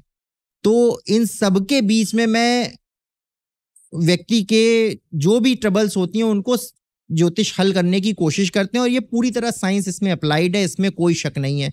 आप कोई भी प्रश्न मुझसे पूछती हैं यदि अपनी कुंडली के, और मैं कोई उपाय बताता भी हूं तो मैं उसका आपको साइंटिफिक रीजन जरूर बता देता हूं। अच्छा, अभी आपने कहा कि कुंडली में मतलब मौत भी देखी जा सकती है, तो अगर मौत देखी जा सकती है तो बर्थ भी देखी जा सकती होगी, देन उसके बावजूद भी लोग इतनी निसंतानता या फिर चाइल्डलेस क्यों रह रहे हैं? मतलब अगर सब कुछ देखा जा ही सकता है कुंडली में। मैं तो ये कहूंगा कृतिका जी, यहीं पे एस्ट्रोलॉजी अपना काम करती है। मिसाल के तौर पर यदि मेरे पास कोई कपल आता है और वो बताता है कि उनके कोई संतान नहीं हो रही है, आप यकीन मानिए उन दोनों की कुंडली में शनि और चंद्रमा, ये दोनों प्लैनेट बुरी तरह खराब होंगे। इसी वजह से वो कंसीव नहीं कर पा रहा है। होता क्या है, जब चंद्रमा और शनि दोनों ही बहुत बुरी तरह किसी व्यक्ति की कुंडली में हिट कर रहे होते हैं तो पुरुष की बॉडी में स्पर्म नहीं बनता है और महिला की बॉडी में एग्स नहीं बनते हैं। कैसे कंसीव होगा? यहाँ पे एक इंटेलिजेंट एस्ट्रोलॉजर क्या करेगा, महिला की कुंडली में, क्योंकि वहां ठहराव लाना है ताकि वो कंसीव कर सके, उसे शनि के उपाय बताएगा। और पुरुष की कुंडली में चूंकि स्पर्म नहीं बन रहा, उसको चंद्रमा के उपाय बताएगा। बस इन दोनों को सही तरीके से मैच कर दीजिए, ये कपल पूरे पेरेंटहुड के सुख ये ले लेगा, बहुत आराम से ले लेगा। ऐसे दर्जनों केसेस मैंने सॉल्व किए हैं। डेथ का अगर आप देखें कि किसी की अनटाइमली डेथ होने वाली है, ठीक है, आपने कुंडली में देख लिया। अब वैसे तो सब कुछ परमात्मा के हाथ में है, लेकिन आप कभी कभी क्या कर सकते हैं मैं आपको बताऊं। जो चीजें आपको अपने ऊपर से हटानी है, अपनी लाइफ से हटानी है, मान लीजिए कोई मिस्टर एक्स आए हैं जिनकी कुंडली मैंने देखी कि उनकी डेथ राहु के गोचर की वजह से होने वाली है। अब क्या है, इनके ऊपर से मुझे राहु हटाना होगा। मैं इनको एक राहु की किट दूंगा जो कि हमारे कार्यालय में उपलब्ध है, उसका ये उतारा करके जल में बहा दें। जल में कोई चीज बहा दी नदी में तो हुआ क्या, वो वस्तु आपके जीवन से बहती हुई दूर चली गई। राहु का उतारा करने से ऐसे मिरेकल्स देखे गए हैं कि वो उस व्यक्ति को डेथ आनी थी, लेकिन डेथ लाइक एक्सपीरियंस हुआ, बट डेथ नहीं आई। वो व्यक्ति बच गया और फिर थोड़े समय बाद जब उस ग्रह का गोचर खत्म हुआ तो वो पुनः स्वस्थ होकर अच्छा जीवन जी रहा है। अब कोई व्यक्ति जिसने अपनी पूरी जिम्मेदारियां नहीं पूरी कर पाया है, उसके ऊपर इस तरह के सर्कमस्टेंसेस आते हैं, तो हम लोगों को भी बियॉन्ड द लिमिट जाके ये कार्य करना पड़ता है। और इसके बहुत पॉजिटिव इम्पैक्ट्स भी देखे गए हैं। कोई जातक मेरे यहाँ आया है जिसके मेडिकल रिपोर्ट्स, एक तो राहु की और केतु की दशा में ज्यादातर लोग ज्योतिषियों के पास जाते हैं क्योंकि उनको कुछ समझ ही में नहीं आ रहा होता है। राहु की दशा एक ऐसी होती है जिसमें आप कितना भी आप मेडिकल चेकअप करवा लीजिए, जो एक्चुअल कॉज होता है डिसीज का वो कभी मेडिकल रिपोर्ट्स में आता ही नहीं है। तो जब मेडिकल साइंस उस चीज को नहीं डिटेक्ट कर पा रही है तो आप क्या करेंगे, आप सब तरफ से हार कर तब आप एक ज्योतिष के पास जाएंगे। वो उस समय जैसा मैंने बताया, हर प्लैनेट किसी ना किसी बॉडी पार्ट से कनेक्टेड होता है। जो गोचर हो रहे हैं उसको रीड किया मैंने कि आज की डेट में, आज 18 मई 2024 को कौन सा प्लैनेट है जो इसके ऊपर सबसे ज्यादा हैवी और इसको इन चीजों की तकलीफ हो रही है, मैं उसकी रेमेडी कर दूंगा। जिसको पास बुलाना है उसकी वस्तु धारण कर ली, चाहे वो जेम स्टोन के रूप में, चाहे गले में धारण कर ली, या उस कलर के क्लोथ्स पहनना स्टार्ट कर दिया। उस ग्रह के अकॉर्डिंगली आपने लाइफस्टाइल सेट कर दिया। जिसको अपने से दूर करना है, जैसे मैंने बताया कि राहु की दशा चल रही थी, उसमें उस व्यक्ति की डेथ लिखी थी, मैंने बहा के उसको अपने जीवन से दूर कर दिया। पूरी तरह साइंस अप्लाइड है इसमें। तो लोगों की कुंडली में जैसे कहीं कहीं ये भी होता है कि मतलब मैंने ऐसा सुना है कि किसी को बोला जाता है कि आपकी डेथ काल सर्प दोष से हो जाएगी, तो ये क्या है एग्जैक्टली? काल सर्प दोष एक बहुत बेहतरीन तरीका है किसी को भी डराने का। जैसे मैंने आपको बताया ना कि शनि, किसी से भी कहिए ढैया लगी है, 7.5 लगी है, उसका बीपी ऑलरेडी ऊपर चला जाता है। एक्चुअल में शनि वो नहीं करता। इसी तरह काल सर्प दोष भी होता है। काल सर्प दोष है क्या, पहले तो ये समझते हैं। जैसा मैंने स्टार्टिंग में बताया कि एक राक्षस के 2 टुकड़े हो गए। जो सर का पार्ट था वो राहु हो गया और सर के अलावा जितना बॉडी पार्ट है वो सब केतु हो गया। हेड और रिमेनिंग पार्ट केतु, ठीक है। अब राहु केतु हमेशा एक दूसरे के आमने सामने होते हैं कुंडली में 180 डिग्री में। अगर फर्स्ट हाउस में राहु है तो 7th हाउस में केतु होगा, सेकंड हाउस में राहु है तो 8th हाउस में केतु होगा। बिल्कुल 180 डिग्री स्ट्रेट लाइन में होते हैं। अब ये दोनों बिल्कुल आमने सामने हैं और इन दोनों के बीच में सारे ग्रह आ जाएं जैसे first house Rahu, 7th house Ketu और रिमेनिंग जितने 7 प्लैनेट हैं वो 2nd हाउस से लेके 6th हाउस के बीच आ जाएं, तो कहा जाता है हेड भी राहु ने कवर कर लिया, टेल राहु ने कवर कर लिया और सारे प्लैनेट इसके अंदर आ गए। अब ये कुंडली बंध गई राहु और केतु से। इसको हम लोग काल सर्प दोष कहते हैं। इसमें भी क्लॉजेज हैं।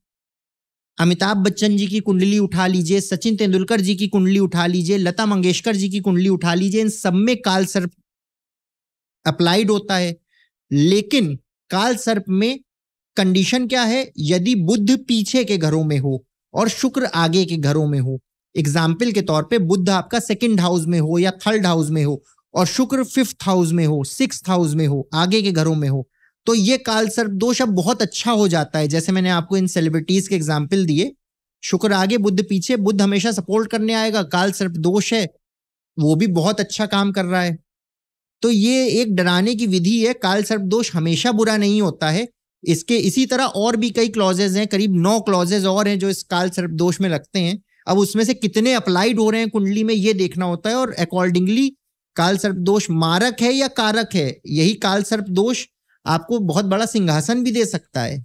तो इसलिए इससे डरने की आवश्यकता नहीं है, इसको समझने की आवश्यकता है, अकॉर्डिंगली ट्रीट करने की आवश्यकता है। तो मतलब ये सच नहीं है कि काल सर्प दोष में किसी सांप के काटने से आपकी डेथ हो सकती है?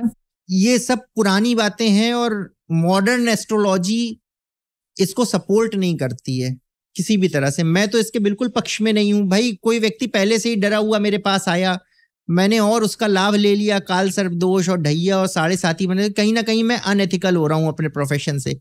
पैसा कमाना है तो मैं बिजनेस कर सकता हूँ, कुछ और कर सकता हूँ, पर एज अ ज्योतिषी मैं किसी को डराऊंगा नहीं और बिल्कुल भी इनसे डरने की आवश्यकता नहीं है। ये मैं कह रहा हूँ, लाल किताब भी इस बात की पुष्टि करती है कि किसी की भी कुंडली में सारे ग्रह अच्छे नहीं हो सकते, किसी भी की भी कुंडली में सारे ग्रह बुरे नहीं हो सकते। भाई आप जीवन जीने हम और आप आए हैं।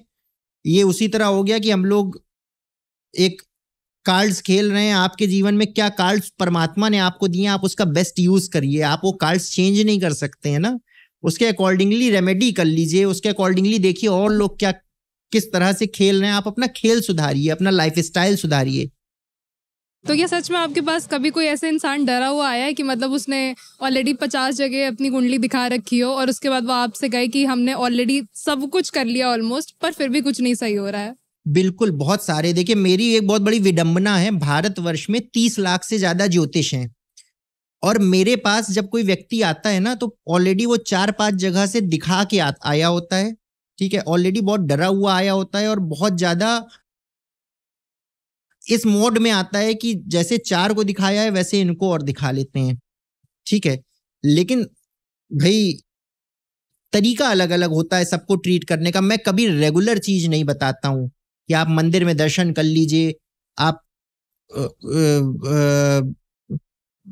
अपने ऊपर से उतारा करके और बृहस्पतिवार को चने की दाल दान कर, ये सब रेगुलर उपाय हैं, ये काम नहीं करते हैं। आप सबसे पहले उस व्यक्ति की दिनचर्या सही करिए, 50% समस्या वैसे ही सही हो जाती है। लाल किताब हमेशा लाइफ स्टाइल की बात करती है। आप अपनी इसकी दिनचर्या में सही करूंगा, फिर मैं देखूंगा अभी करंट में इसकी क्या दशा चल रही है, कौन सा प्लैनेट इसके ऊपर रूल कर रहा है, कारक है या मारक है, उसका ट्रीटमेंट करूंगा। पहले मैं इसको निगेटिव से न्यूट्रल पे लेके आऊंगा, उसके लिए मुझे 43 दिन का वक्त लगता है। जो शुरू में मैं 43, जो लोग मुझे अपनी कुंडली दिखा चुके हैं वो ये जानते हैं, शुरू के जो 43 दिन उनके होते हैं ना, उसमें उनको बहुत निगेटिव एनर्जी निकलती हुई दिखती है अपने बॉडी से। तरह तरह के उन्हें बड़े बुरे एक्सपीरियंसेस भी होते हैं उस दौरान। क्यों? क्योंकि आपने ऑलरेडी इतनी निगेटिविटी भरी हुई आती है। मुझे पहले आपको न्यूट्रल करना है। ब्लैक बोल्ड है तो पहले मुझे उसको साफ करना होगा, तब तो मैं उस पर कुछ अच्छा या बुरा लिख पाऊंगा। तो यस, ऐसे एक्सपीरियंसेस होते हैं। फिर मैं उसको बिल्कुल उसकी जैसे सर्जरी करता हूं, उस कुंडली की कहाँ एनर्जी स्टक हो गई है। मिसाल के तौर पे यदि कोई व्यक्ति मेंटली बहुत डिप्रेशन में आया है, डिप्रेशन का शिकार कैसे होता है? चंद्रमा का राहु से संबंध होगा या चंद्रमा का केतु से संबंध होगा। चंद्रमा हमारे मन का कारक है। तो अब ज्योतिषी लोग, जैसे आपने कहा, और क्या बताते हैं और आप ऐसा क्या अलग बता देते हैं।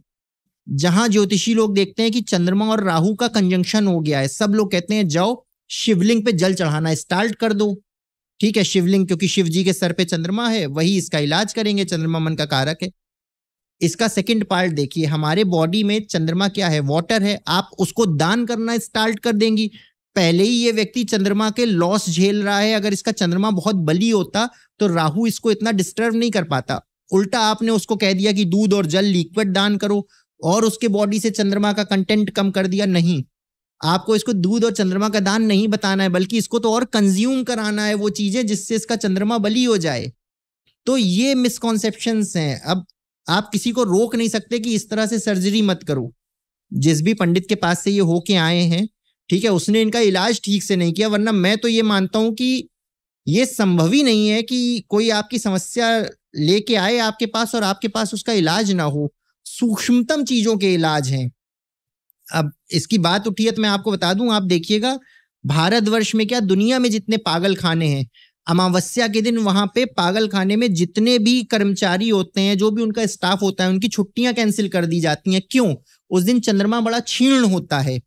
तो ऐसे लोग जो ऑलरेडी मेंटल केसेस हैं या डिप्रेशन का शिकार हैं, उस दिन जैसे समुद्र उछल उछल के अपनी कलाएं दिखा रहा होता है, इन व्यक्तियों के दिमाग भी ऐसे ही हो रहे होते हैं। सबसे ज्यादा चिल्लाने की आवाजें आती हैं उस दिन। और जैसे जैसे ये अमावस्या से पूर्णिमा की तरफ गोचर होने लगता है, भाई पूर्णिमा से अमावस्या 15 दिन घटा, फिर 15 दिन बढ़ा, यही तो चंद्रमा की कलाएं होती हैं।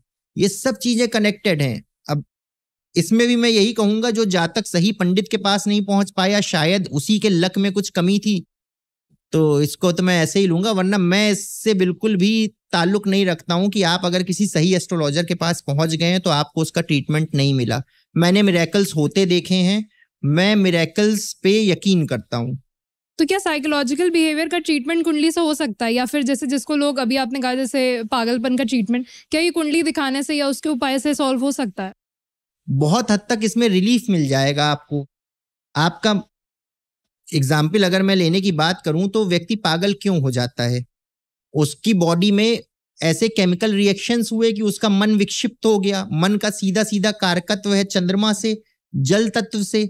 आपने उस तत्व को बैलेंस कर दिया। अगर वो ओवरवेलमिंग हो गया वाटर उसकी बॉडी में, तो आपने दान करवा के शिवलिंग पे उसको बैलेंस किया। अगर वो कमी हो गई तो आपने उसको पानी पिलाया, अकॉर्डिंगली दवाएं करवाई। 2-4 ऐसे उपाय होते हैं जो शायद मैं इस पोडियम में नहीं शेयर कर सकता हूं, स्पेसिफिकली इन केसेस में जो भी मेंटली चैलेंज्ड लोग होते हैं। ऐसे बच्चे मेरे पास कई पेरेंट्स लेके आए हैं, ठीक है, तो उनका बिल्कुल सटीक रेमेडी आपको अकॉर्डिंगली उस, अब किसी की मेडिकल रिपोर्ट देख के ही तो आप उसका ट्रीटमेंट कर पाएंगे, तो मैं कुंडली देख के अकॉर्डिंगली सटीक उस जगह पे हिट करने की कोशिश करता हूं। पर आजकल एस्ट्रोलॉजी एक ऑनलाइन बिजनेस भी बन चुकी है, जिसमें बहुत सारी एप्लीकेशंस और वेबसाइट्स होती हैं कि कस्टमर्स आए, उन्होंने रजिस्टर किया और उनको 2 मिनट 4 मिनट 5 मिनट फ्री के मिले।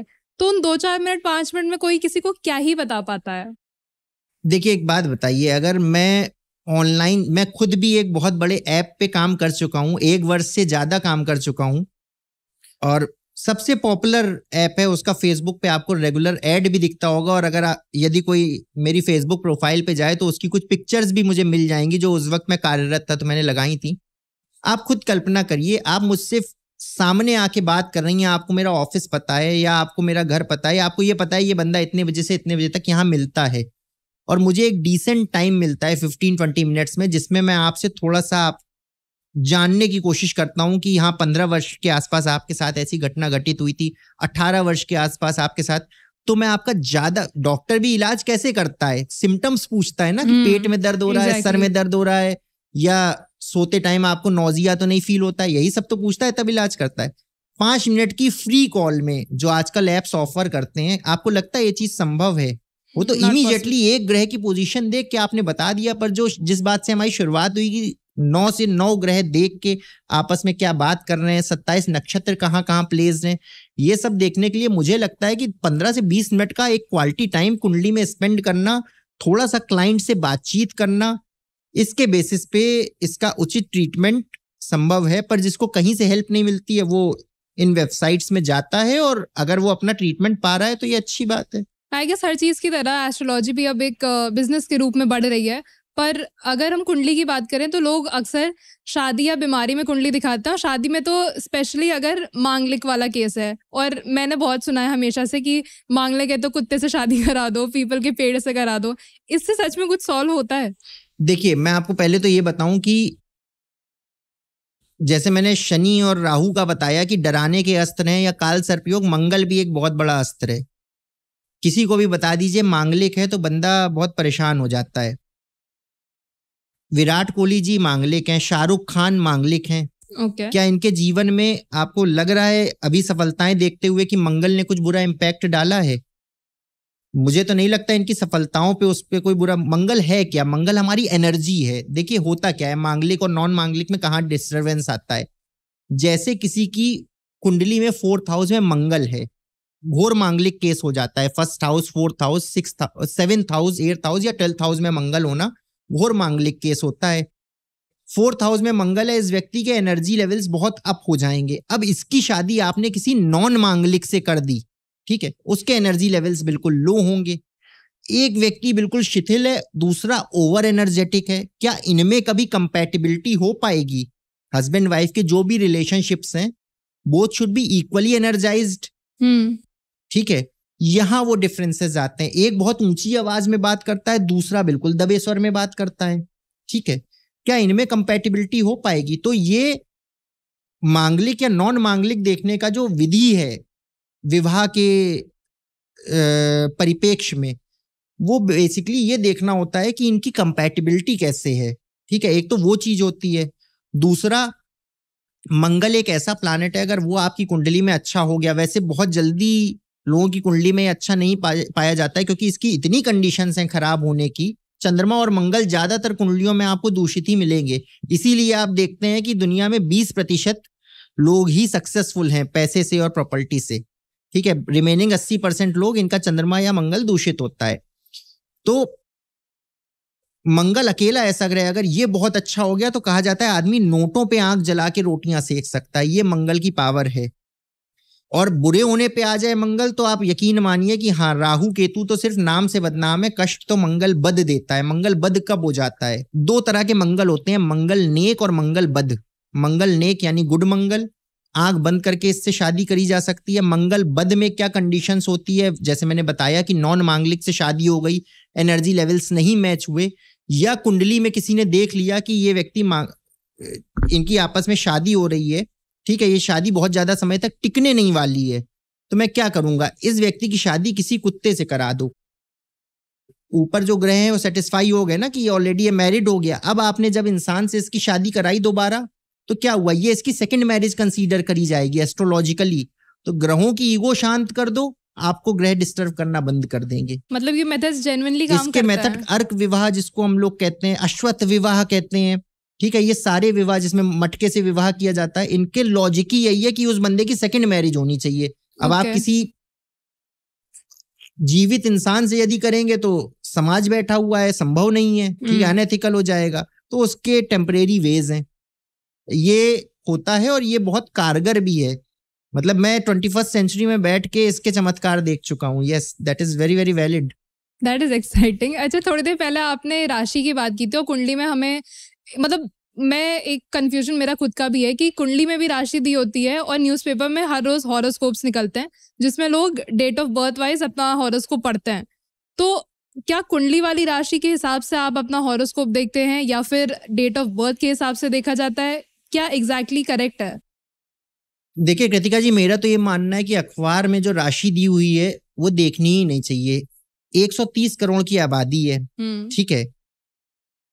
मेरी जो मेड है मेरे घर में, उसकी जन्म तिथि भी 11 अक्टूबर है, उसका नाम भी ए से स्टार्ट होता है। अमिताभ बच्चन जी की जन्म तिथि जो है वो भी 11 अक्टूबर है और उनका भी नाम ए से स्टार्ट होता है। क्या दोनों के जीवन में, प्रेजेंट में या फ्यूचर में जरा भी सिमिलरिटी है? संभव ही नहीं है। ये दोनों एक ही डेट ऑफ बर्थ देख रहे हैं, अगर जो भी दैनिक जागरण में या टाइम्स ऑफ इंडिया में छपी हुई है, क्या दोनों में जरा भी संभावनाएं हैं कि अगर ये दिन उनके लिए अच्छा जाएगा, अमिताभ जी के लिए तो शायद वो 500 करोड़ रुपए कमा लेंगे, उनकी मूवी हिट हो जाएगी। इसके लिए बहुत अच्छा जाएगा, शायद इनको 150 रुपए 500 रुपए टिप मिल जाएगी। जमीन आसमान का अंतर है। तो हर व्यक्ति अलग है। मैं इस पे बिल्कुल बिलीव नहीं करता हूँ अखबार में देखने में। यस, जैसे आप डॉक्टर के पास जाके ईयरली चेकअप कराते हैं, अपना हेल्थ चेकअप कराते हैं किसी भी जगह जाके, मैं ये बिलीव करता हूँ साल में एक बार आपको अपने एस्ट्रोलॉजर के पास जाना चाहिए, उससे वर्षफल निकलवाना चाहिए कि इस साल मेरा कैसा जाने वाला है, कौन से महीने में क्या ट्रबल्स आ सकती हैं, क्या अपॉर्चुनिटीज आ सकती हैं, उसको निकलवाइए और अकॉर्डिंगली एक्ट करिए।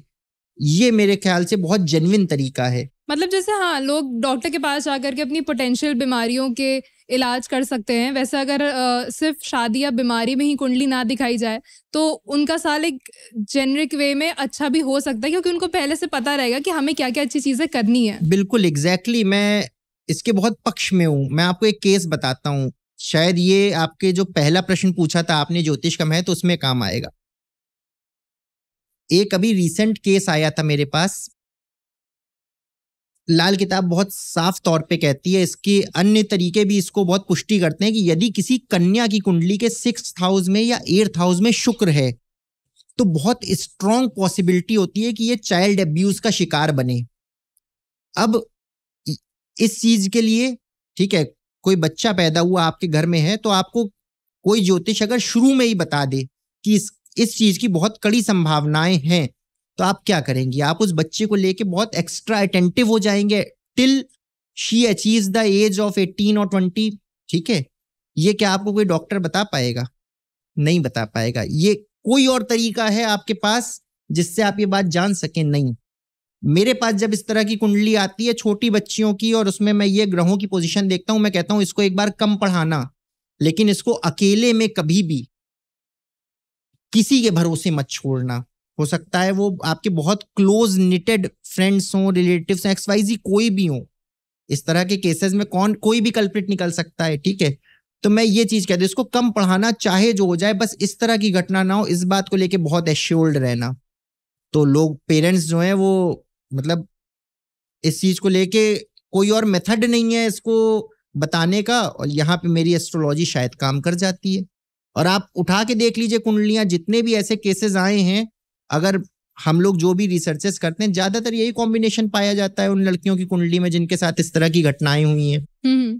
तो अच्छा, क्या कुंडली से हम फाइनेंस या इन्वेस्टमेंट्स या अगर सपोज किसी को स्टॉक खरीदना है तो ये भी जज किया जा सकता है कि कुंडली से कि हम कैसे फाइनेंशियली स्टेबल रह सकते हैं? कुंडली में कुछ कुछ कॉम्बिनेशंस ऐसे होते हैं जो आपकी वेल्थ प्रिडिक्ट करते हैं। जैसे कुंडली में यदि गुरु पहले के घरों में होता है, 1st हाउस से लेके 6th हाउस तक, और शनि 7th से लेके 12th तक होता है, तो ये व्यक्ति जीवन में बहुत अमीर बन सकता है, बस इसके पासे सही पड़ जाएं। और वो पासा क्या होता है? वो बुध की पोजीशन होती है। बुध ऐसा ग्रह है, अगर वो आपकी कुंडली में अच्छा है तो आपको स्टॉक मार्केट में भी इन्वेस्ट करना चाहिए। बुध आपको बहुत अच्छे फिनेंशियल प्रेडिक्शंस देता है। आपने देखा होगा, आपके ग्रुप में भी कुछ लोग होंगे कि बिल्कुल एक आउट ऑफ द सिटी जाके छोटा सा लैंड ले लेते हैं 100-200 गज का, और कहते हैं कि अभी नहीं, 5 साल 8 साल रुको, यहाँ पे आने दो, दुकानें भी आ जाएंगी, घर भी आ जाएंगे, फिर मेरे ये जो मैंने 10 लाख का इन्वेस्टमेंट किया ये 50 लाख का हो जाएगा। और वो हो भी जाता है 5 साल 7 साल 10 साल में। ये अच्छे बुद्ध वाले लोग होते हैं, इनका दिमाग शेयर मार्केट में बहुत अच्छा होता है। भाई बुद्ध क्या है? मैथमेटिकल कैलकुलेशन जितनी भी हैं आपके ब्रेन में वो सब बुद्ध करता है। जो भी स्टॉक मार्केट में जा रहा है उसका बुद्ध बहुत अच्छा होना चाहिए। जितने सीए हैं इस दुनिया में सबका बुद्ध बहुत अच्छा होता है। तो yes, that is very very possible. आपका कुंडली देख के मैं बिल्कुल फाइनेंशियल प्रेडिक्शंस कर सकता हूँ डूज एंड डोंट्स के अकॉर्डिंगली। तो अगर कोई आईटी सेक्टर या लॉयर बनना चाहता हो या फिर मेडिकल फील्ड में जाना चाहता हो तो फिर उनकी कुंडली में ऐसे मतलब क्या क्या अलाइनमेंट्स होने चाहिए? आईटी सेक्टर में जाने के लिए भी बुद्ध का बहुत बड़ा रोल होता है, क्योंकि बुद्ध मशीनरी भी देखता है। ठीक है, डॉक्टर जो भी मेडिकल फील्ड है उसमें जाने के 2 ग्रह होते हैं। पहला, जो लोग मेडिसिन में जाते हैं वो चंद्रमा वाले होते हैं, और जो लोग सर्जरी में जाते हैं, बेसिकली कट करते हैं, जो उनका मंगल बहुत अच्छा होना चाहिए, उनका केतु बहुत अच्छा होना चाहिए, तब वो मेडिकल सर्जरी कर सकते हैं। और तीसरी फील्ड आपने मुझसे पूछी, अगर लोग लॉ में जाना चाहते हैं, लॉयर बनना चाहते हैं। लॉ में जाने के लिए 1st हाउस यदि किसी के शनि है और 7th हाउस खाली है तो ये बंदा बहुत देर तक बहस कर सकता है और बड़ी लॉजिकल बहस कर सकता है। इसको मैं सजेस्ट करता हूं कि आप लॉ फील्ड में जाइए, शनि की विशेष कृपा है आपके ऊपर। अच्छा, हमने ये तो जान लिया कि आईटी सेक्टर या फिर लॉ या फिर मेडिकल में, जैसे कन्वेंशनल फील्ड्स में कुंडली में क्या होना चाहिए, पर अगर किसी को आर्म्ड फोर्सेस में जाना है तो उनकी कुंडली में ऐसा क्या देखा जाता है? कृतिका जी, मैं आपको बहुत अच्छा एक केस बताता हूँ। मेरे पास एक क्लाइंट आए थे अपने बेटे की कुंडली लेके। बच्चा पढ़ने में अव्वल दर्जे का था, सब जगह थ्रू आउट 1st क्लास। मंगल तीसरे का था, बहुत क्रोध आता था। आप उससे नॉर्मल बात भी कर रही हैं तो कहिए किस बात पे उस बंदे को क्रोध आ जाए, ये उसके पेरेंट्स भी नहीं जज कर पाते थे। तो उन्होंने कहा कि मैं इसको कहाँ भेजूं, ठीक है, क्योंकि जहां जाता है इसकी लड़ाई हो जाती है, क्या करूं। अब देखिए तीसरे का मंगल है, तीसरे के मंगल में ज्यादातर कौन लोग होते हैं मैं आपको बताऊं, हर वो प्रोफेशन वाला बंदा जो गन लेके घूम रहा है। वो 2 सितारे 3 सितारे वाले पुलिस वाले हो सकते हैं, अप लेवल के सिक्योरिटी वाले हो सकते हैं, बीएसएफ वाले हो सकते हैं, आर्म्ड फोर्सेस आर्मी हो गई जो बॉर्डर पे लड़ाई कर रही है, ये लोग हो गए। मैंने कहा कि इस कुंडली में ना मुझे ऐसे तक आसार दिख रहे हैं कि इसके हाथों किसी का मर्डर होगा, क्योंकि जब थर्ड हाउस में मंगल हो और 8th हाउस में उसका कनेक्ट सीधा सीधा बन रहा हो, 8th हाउस डेथ का है, यानी इस व्यक्ति के द्वारा किसी की डेथ होगी, वो भी लड़ाई झगड़े में। इसको आप एक काम करो, आप इसको पुलिस में डाल दो, इनकाउंटर स्पेशलिस्ट बना दो, या फिर इसको आर्म्ड फोर्सेस में ये बॉर्डर जाए लड़ाई करने। अब ये लड़ाई करेगा, किसी को मारेगा तो इसको मेडल भी मिलेगा। तो ये इस तरह के योग होते हैं। कुछ कुछ कुंडलियां देख के हम लोग चौंक जाते हैं और फिर उसके बाद हम डिसाइड करते हैं कि इसको किस करियर में जाना चाहिए। ये एक बहुत अच्छा केस था और उससे उसके पेरेंट्स भी काफी सुन के एक तरह से उन्होंने नोट किया कि हाँ यही एक प्रोफेशन मुझे लग रहा है जिसमें ये जा सकता है, क्योंकि बाकी जगह तो ये लड़के घर आ जाता है और 10 समस्याएं लेके आ जाता है। That's actually really interesting. अच्छा, अगर कोई इंसान आपके पास आता है जिसकी कुंडली में ऑलरेडी लिखा हुआ है कि इसका डाइवोर्स होना ही होना है, तो उसकी कुंडली में आप मतलब कैसे वो चीज सॉल्व करवा सकते हैं? देखिए यहीं पे ज्योतिष का ज्ञान काम आता है। मैं तो कहूंगा, मान लीजिए कोई व्यक्ति मेरे पास आता है, कोई पुरुष मेरे पास आता है अपनी कुंडली लेके, जो अपने लिए विवाह योग्य कन्या ढूंढ रहा है, ठीक है।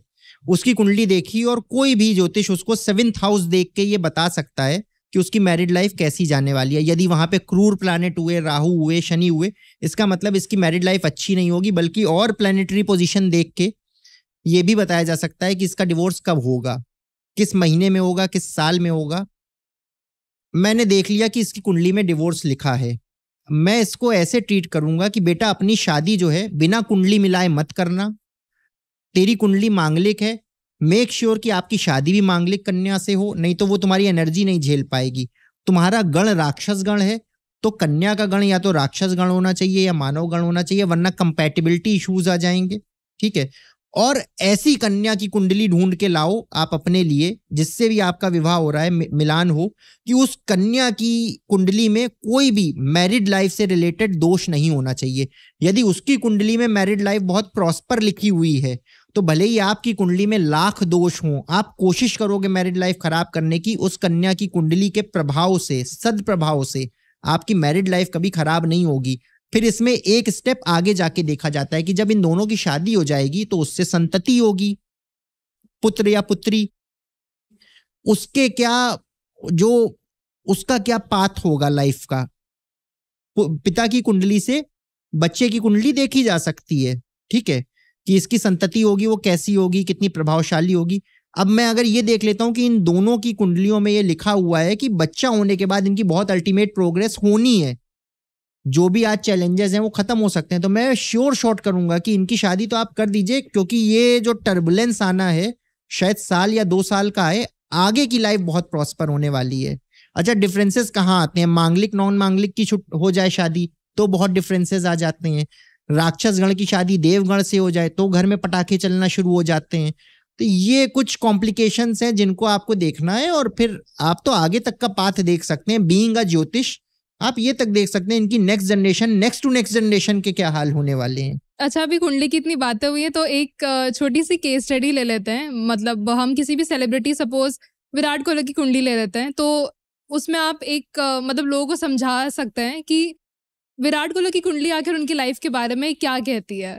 देखिए यहाँ पे मैं आपको विराट कोहली जी की कुंडली समझाने का प्रयास करता हूँ। हो सकता है इसमें मैं बहुत ज्यादा एस्ट्रोलॉजिकल जार्गन यूज करूं, पर वो शायद मेरी मजबूरी होगी। 9 नंबर लिखा है, ये हमारा फर्स्ट हाउस होता है, तो इनकी कुंडली के फर्स्ट हाउस में 9 नंबर यानी बृहस्पति की बहुत मैच्योर्ड राशि धनु राशि प्रेजेंट है, यानी कि ये कुंडली धनु लग्न की हो गई। और राशि हमारी क्या होती है? जहां चंद्रमा प्लेस होता है, तो चंद्रमा जहां 6 नंबर लिखा है यानी कन्या लग्न, तो इनका लग्नेश हो गया गुरु और इनका राशेश हो गया बुध। दोनों में अच्छी मैत्री है, यानी फर्स्ट स्टेप में ये कुंडली पास हो गई।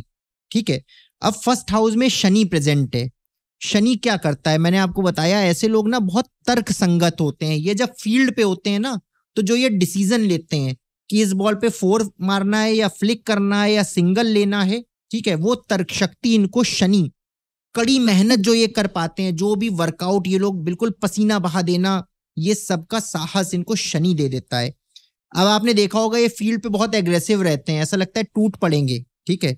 ये इनका मंगल है, मंगल एनर्जी होता है। शायद मैंने अभी होने वाले पहले डिस्कशंस में ये भी कहा था कि मंगल चौथे घर का बहुत एनर्जी दे देता है और सामने वाला जो पार्टनर है वो उस एनर्जी को नहीं बर्दाश्त कर पाता है, मांगलिक हो जाता है। इनकी भी यही कंडीशन है। इस मंगल की वजह से ये मांगलिक हो रहे हैं, लेकिन ये इतनी एनर्जी दे रहा है कि दुश्मनों को बिल्कुल परेशान कर देना वाला, ठीक है। फिर राहु यहां अपने ही नक्षत्र में बैठा है, थर्ड हाउस में।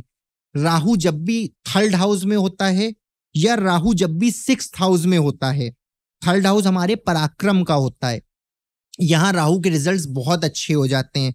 आपने वो मूवी देखी होगी माधुरी दीक्षित की 100 डेज, जिसमें उसको हेल्यूसिनेशंस होते थे कि ये कुछ हो सकता है मेरी लाइफ में, और बाद में वो चीजें एज इट इज ऐसी होने लगती थी।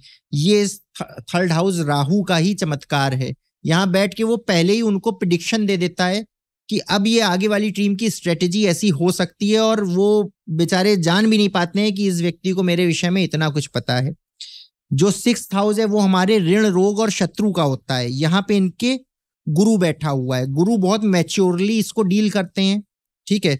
ये व्यक्ति बहुत मतलब गुरु यहाँ पे आ गए हैं तो ये व्यक्ति अपने स्किल सेट से अपने दुश्मनों को परास्त करेगा, ठीक है।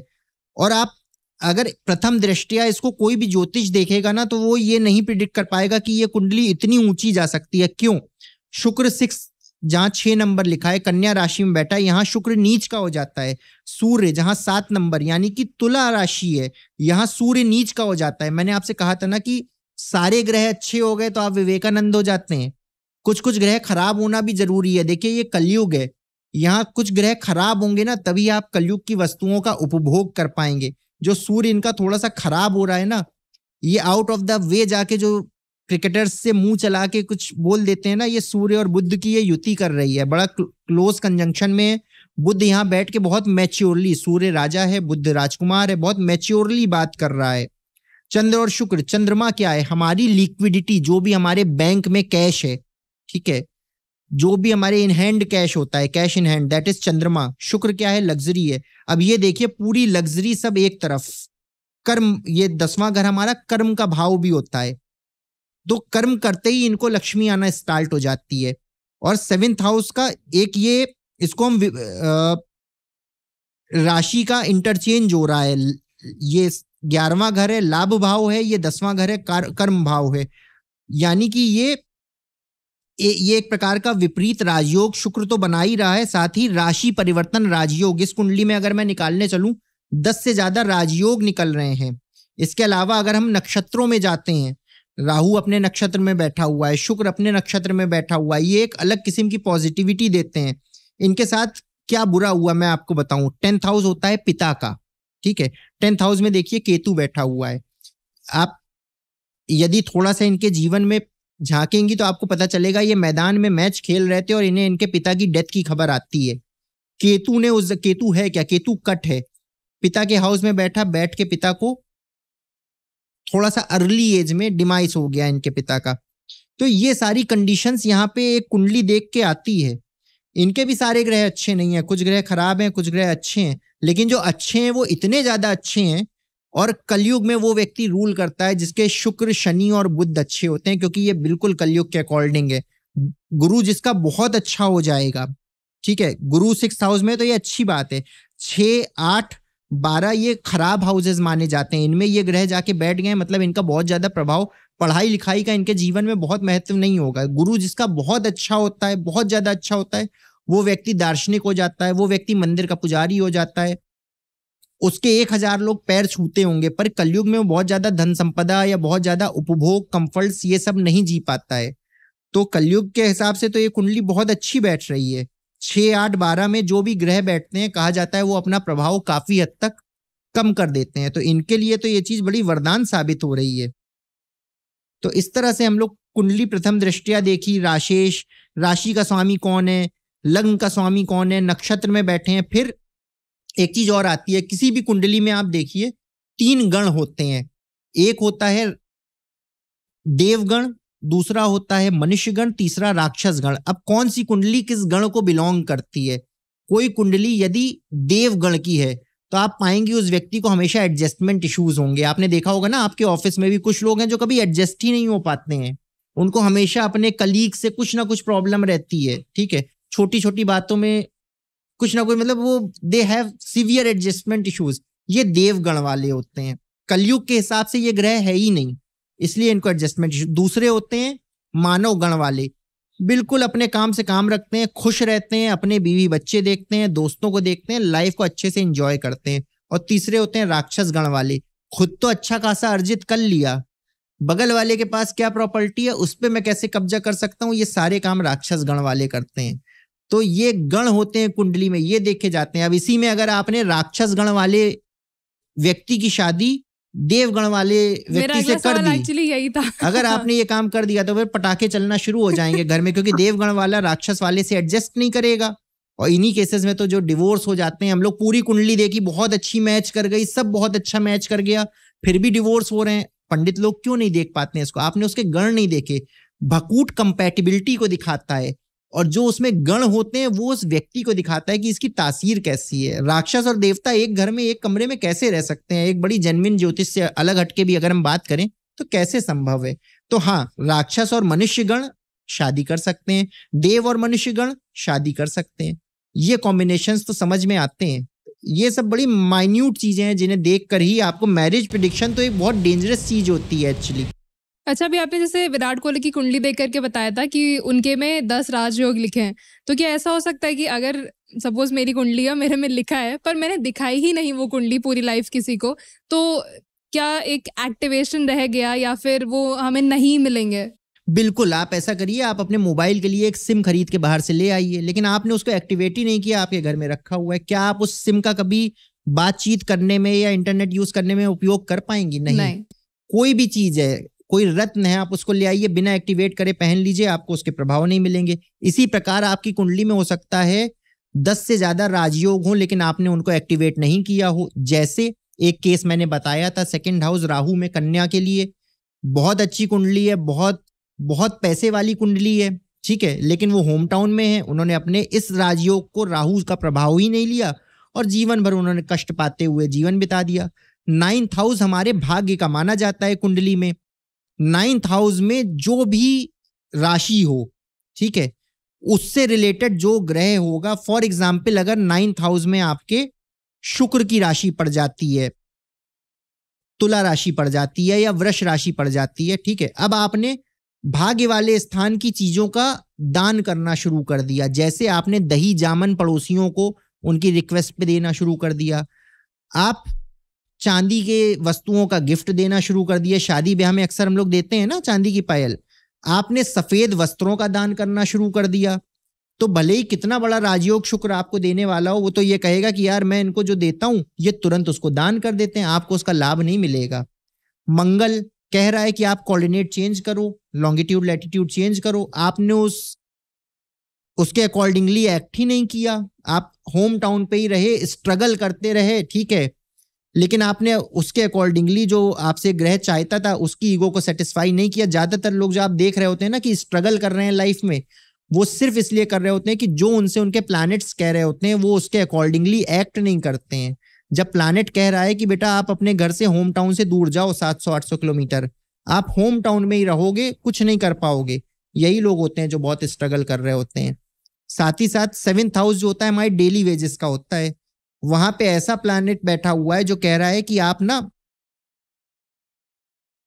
ज्यादा मूवमेंट करके मत कमाओ। आपने सेल्स की जॉब कर ली, आपकी कमाई बंद हो जाएगी। आपने उसके अकॉर्डिंगली बैठ के, गुरु बैठा हुआ है, कंसल्टेशन का काम शुरू कर दिया, अब आप अरबोपति हो जाओगे।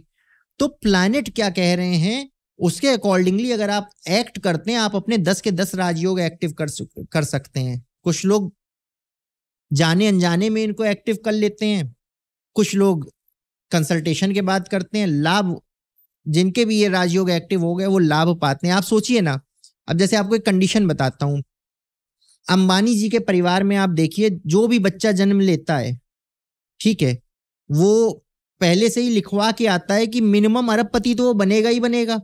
ठीक है, इसको आप क्या कहेंगी? भाग्य ही तो कहेंगी। ठीक है, राजयोग एक्टिव होना इसको कहते हैं। उस व्यक्ति ने पूर्व जन्म में ऐसे कर्म किए हैं कि वो इस जन्म में भी अपने सारे राजयोग एक्टिव करवा के आया है। और मैं तो ये मानता हूं कि किसी की भी कुंडली में बिना देखे अगर राजयोग को एक्टिव करना है, अपने 6th हाउस को उस व्यक्ति को जागृत करना ही करना पड़ेगा। 6th हाउस में मैंने मिरेकल्स होते देखे हैं। मुकेश अंबानी जी की कुंडली में 6th हाउस में 4 ग्रह हैं। और मैं मुंबई जाता था, आज से करीब 8 साल पहले की बात है, और मैरियट होटल में हम लोगों की कॉन्फ्रेंस होती थी। मैं 10 या 15 बार उस रूट से निकला हूं जहां से एंटीला इनका पड़ता है। आप घड़ी मिला सकती हैं, 9 बजे वो बंदा जो है अपने ऑफिस जा रहा होता था, चाहे वो फ्लीट से जाए, चाहे वो हेलीकॉप्टर उसका उड़ रहा होगा। आप मतलब वहां के लिए मशहूर था कि अगर इनकी फ्लीट निकल रही है तो आप घड़ी मैच कर लीजिए, 9 बज गए। तो इस लेवल का डिसिप्लिन ये लोग फॉलो करते हैं। इनका 6th हाउस बहुत जागृत होता है। 6th हाउस होता है हमारे कंपटीशन का। 6th हाउस होता है हमारे ऋण रोग शत्रु का, शत्रु को खत्म कर देने वाला, लोन्स को खत्म कर देने वाला। अब इसकी भी एक बड़ी इंटरेस्टिंग चीज है कि अगर 6th हाउस आपका बहुत अच्छी कंडीशन में बैठा है तो ये बंदा जितना लोन लेके काम करेगा, इसके फिनेंसेस उतने प्लस में जाते जाएंगे। इनको तो मैं सजेस्ट करता हूं कि बेटा 1 करोड़ रुपए अगर तुम्हारे पास है तो भी तुम 5 लाख रुपए का लोन ले लो बैंक से और तब काम करो, तुम्हें सूट करेगा वो काम। लोन से ही तुम्हारी तरक्की लिखी है। तो ये शायद आपको इन जनरल कोई नहीं बता सकता है, कोई फाइनेंशियल एडवाइजर भी नहीं बता पाएगा। इसके लिए तो आपको एस्ट्रोलॉजर के पास आना ही पड़ेगा ना। शायद यही सारे रीजंस है कि लोगों को कुंडली क्यों दिखानी चाहिए। तो किसी को कुंडली दिखानी है तो वो आपके पास क्यों आए कुंडली दिखाने के लिए? मुझे लगता है भाई, मैंने अभी तक जितनी भी बातें कही हैं वो पूरी साइंटिफिक अप्रोच के साथ कही हैं। मैं उसको कुंडली की तरह देखता ही नहीं हूं। मैं तो बिल्कुल इसको जैसे कोई मेडिकल प्रैक्टिशनर काम कर रहा है, अपने आपके सामने मेडिकल रिपोर्ट्स आ गई हैं, अब इस बंदे की सर्जरी होनी है या इसको दवाएं देके ठीक किया जा सकता है, मैं भी उसी तरह लेता हूं कुंडली को। व्यक्ति सामने आता है मेरे पास, ठीक है, 2-4 पंडितों से दिखा के ही आया होता है ज्यादातर, ठीक है, क्योंकि मैं बहुत कन्वेंशनल नहीं दिखता हूं, ना मेरे चोटी है, ना मैं बहुत बड़ा टीका लगाता हूं, ना मैं कुर्ता पैजामा पहनता हूं। लेकिन क्यों आए मेरे पास, उसका भी यही जवाब है कि आप बिल्कुल scientific approach to the point करने की क्षमताएं जो मैंने पिछले 10 वर्ष की तपस्या में डेवलप की हैं, मुझे लगता है जीडी वशिष्ठ जी जो देश के सबसे प्रख्यात लाल किताब के एस्ट्रोलॉजर हैं, वो मेरे गुरु हैं। मैं आज भी उनसे क्लास लेता हूं, रिसर्चेस सब उनके बेसिस पे ही होती हैं।